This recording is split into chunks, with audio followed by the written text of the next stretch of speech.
nagawa? Ano ba itong nangyayari sa ating dalawa?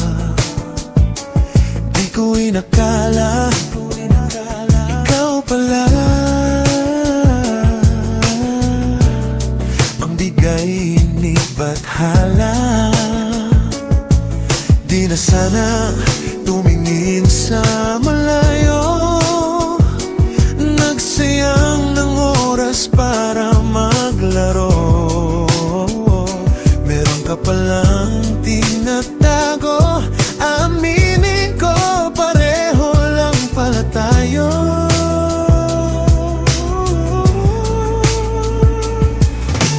Nananabik na parang may saltik sa isa't isa, parang